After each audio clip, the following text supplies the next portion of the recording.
Welcome to the Harmony Channel. I'm Jason Whitlock, your host. Thank you for joining me. We have a great conversation for you today. Shemeka Michelle is going to join me. Shemeka, Snoop Doggy Dogg, who we talked a little bit about on the Fearless show today, but is in the news cycle because he has some complaints about LGBTQ storylines in kid movies, and he's complaining about it. And so we'll play the clip. I'll just preview it by saying, I think he's the wrong messenger for this message, but let's hear from Snoop Dogg. I took my grandson to see what was the movie with Buzz Light? Toy Story?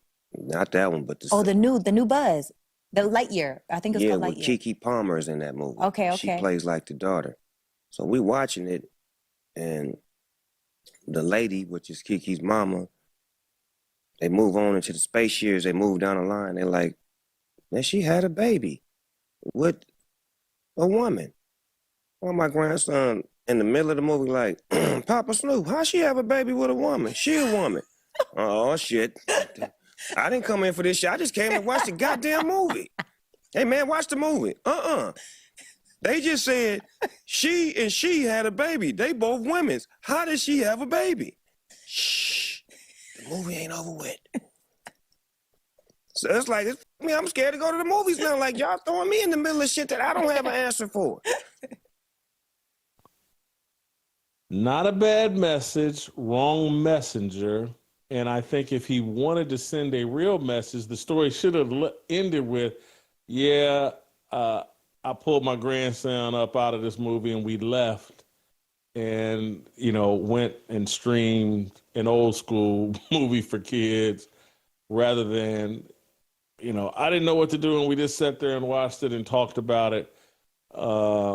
And my real thought is Snoop needs to evaluate what his music has done to little kids, and that his music has groomed as many kids for sexual degeneracy as any Disney movie.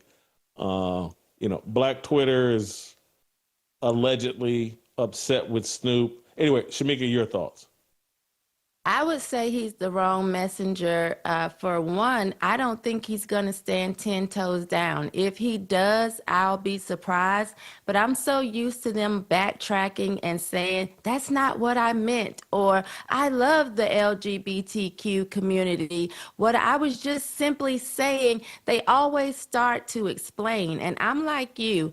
I would have gotten up and left the movie, or he should have continued the conversation to say, once we left the movie, this is what I said to my grandson, and elaborated on how evil it is and how they're constantly just throwing this in our face.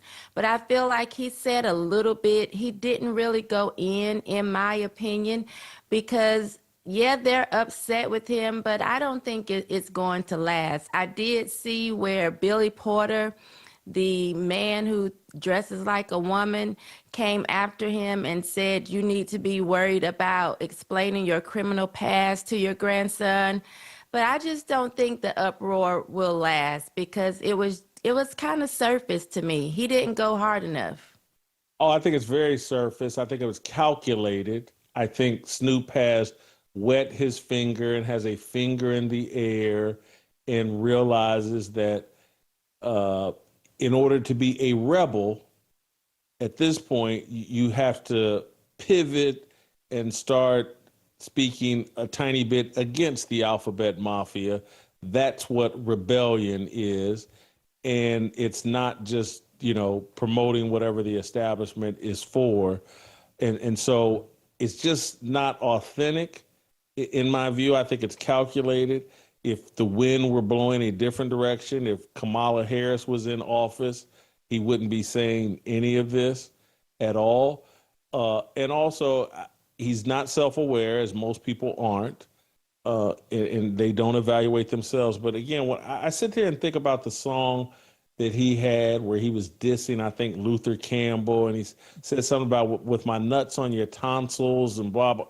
And I'm like, Snoop, it doesn't get any gayer than that. You're rapping about putting your and again, we've been so indoctrinated in prison culture that we actually think making another man suck our private part is masculine and some sort of uh, hyper masculine. What could be more masculine than that? I made this man, and that's how removed from reality we are. And so, Snoop should evaluate his own content as much as he wants to evaluate and score some political points at this, by pretending that he's against the LGBTQ.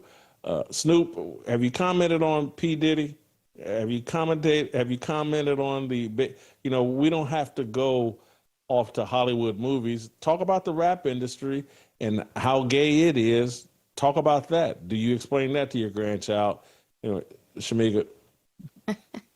Yeah, I don't think he's going to explain that to his grandchild because you're right. So many men or so-called men, they don't see the homosexuality in having another man perform oral sex on them. I myself was just shocked when I found out some people around here were into that, including pastors. So I am just starting to really give a side eye to a lot of men. I think I shared with you earlier. Well, I don't think I shared with you. I shared with you earlier this post that I came across about this 6'7" trans woman and the amount of men that I saw commenting under the post, the amount of men that I saw from around here following her, commenting or following him, commenting on his posts and his pictures, pretty much being thirsty and begging for his attention. And I'm just shocked. You said earlier on Fearless how degenerate society is now, that you just don't put anything past people. And I'm really starting to see how evil is claimed to be good. Just like we changed the N word to try and embrace it and make it sound as if it's something cool and acceptable, now people are really just making up their own definitions for things. And I just believe if you're a man and you aren't soft as a noodle when it comes to doing anything intimate with another man, you're gay because you're not a child. You know that this is wrong. You know that it's evil, but now they're calling evil things good. And I don't know what to say about that, Jason, except we're on a downward spiral and I don't see it getting better. Shamika, I'm glad you brought up the fearless conversation because when I was in it, I was like, man, I should have invited Shamika into this conversation because I think she'd have something to add to this. And so we can do it right now and here. And for those of you that didn't watch Fearless, we had a conversation about this Raja Jackson wrestling violence situation, something we discussed on Harmony yesterday. We picked it up again today. And part of my argument in the discussion we had was I was arguing to TJ Moe and to Steve Kim that we've created such a corrupt and degenerate culture that this Raja Jackson might have some sort of media career, wrestling career, post these allegations and incidents. And I was just, and it's like, hey, TJ and Steve were pretty strong and made compelling arguments like, nah, that's not going to happen or it's going to be very limited. I'm not so sure. Because again, when I look at Snoop Dogg and his past and how now he is America's number 1 lovable spokesman, and I'm like, why couldn't this Raja Jackson, after the Saku or Psycho Stu recovers, why couldn't this Raja Jackson build some kind of post-redemption career? Why? Anyway, I'm sure I know you watched the discussion. Where did you come down on that debate between myself and Steve Kim and TJ? I don't even think it has to be about the past because I do believe that people should have redemption when it's actually in their past. The problem that I have is I think that you can do it and still be in it, and people accept you more than they would if it was in his past. So I don't even know if it's going to be a complete redemption, because that's not what it takes nowadays. We look around and we see people who are actually still in it, still living degenerate lives and having the most followers, the most interest in their content because they're still in it. People don't really like it when you walked away. We see that with you, how everybody's always coming at you saying, oh, well, Jason used to be in the strip clubs. Well, it's used to be in the strip clubs, and you're very honest about that, yet you get so much pushback now that you aren't in the strip clubs. I think if you were still in that lifestyle, people would be attaching to you much faster than the fact that you're saying, hey, I've actually turned from that life and doing something different. I think when you turn from it and you're not doing it anymore, it shines a light on people that they don't want shined on themselves. So they really just back away from it. I think you have to still kind of be in it in some form of fashion for people to hook on and really like you. So I don't think he's going to actually do this, oh, this was in my past. You know, it may be sooner than later because that's what people like. They like people that feel like they're full of BS just like them, and that's what they're attracted to. Shemeka, you make an amazing point, and it confirms that, man, I should have included you in the discussion because I think you're right. It's like, take the Sexy Red. She's hey, I'm a hoe. I'm promoting myself as a hoe, and look at all the popularity she's gained with virtually no talent. Mm-hmm. Look at what Joy Taylor's doing right now. She's diving deeper into that.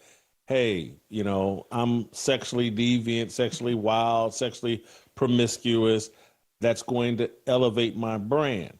And I've thought this through and certainly have said it to myself. I don't know if I've ever shared it with an audience, but I look, and one of the things I figured out is like, man, look at how popular I was when I was promoting the whole big sexy persona and every type of, you know, sexual promiscuity that can be. That's when I was most popular. And now that I've gone like, hey man, I did all that. It's a mistake. You shouldn't do that. It doesn't lead to satisfaction. It doesn't make you whole. Now it's like, man, I only want to be around that. And it's because people don't want to be called out of sin. They want to be comfortable in their sin, and seeing someone like Sexy Red or Joy Taylor or Snoop Dogg, it allows you to say to yourself, well, I'm not as bad as that person, so what I'm doing is okay. That and so you're right. Raja Jackson, his story may be just leaning into, I'm so crazy and I'm so violent, I may kill you. And that's actually going to make me popular. Yeah, absolutely. I think we see it all the time. And the reason why I think that, Jason, is because I just had this conversation with someone online who said, oh, you know, she used to be a stripper and look how she's talking about Black people. And they called me a hypocrite initially, and I had to give them the definition of hypocrite. Like, it's someone who speaks against something while you are still doing it, not what you've done. And so people just like to bring up your past. And I know that if I was still swinging around a pole, people would actually love me a lot more. But they don't like that I'm actually taking accountability for what I've done, walking away from it, and now saying, don't do this.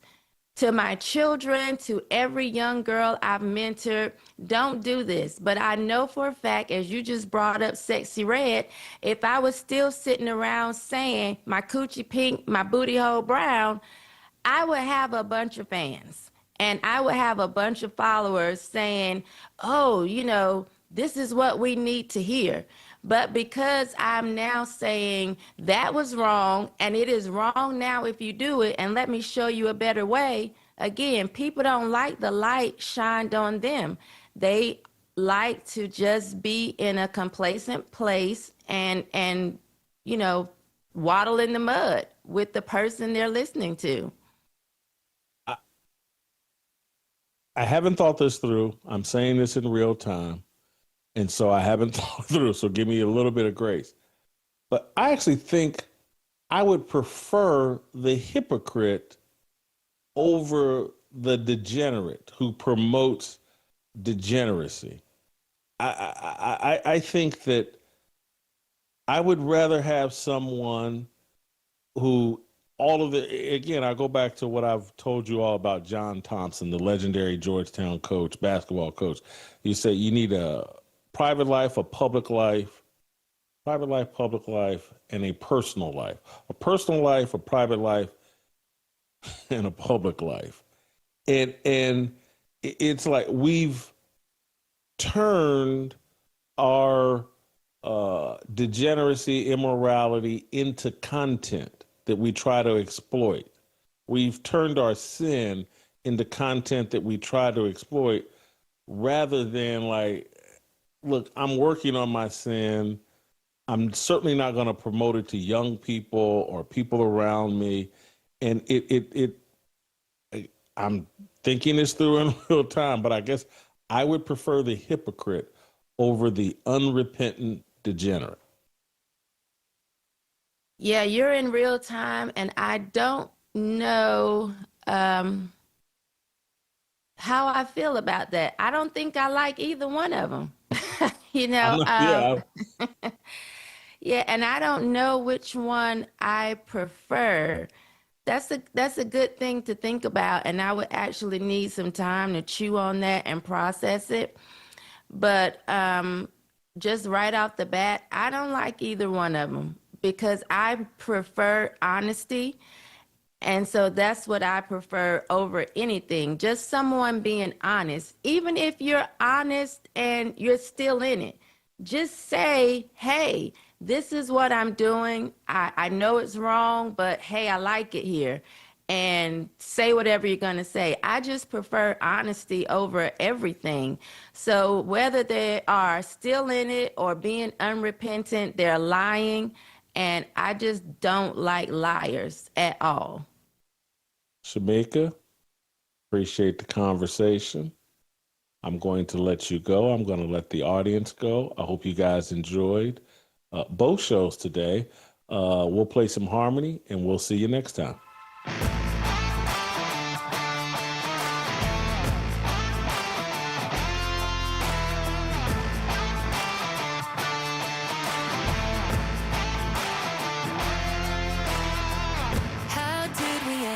So divided, stop fighting and stand tall. We used to be a nation, one united. Now we're headed for down.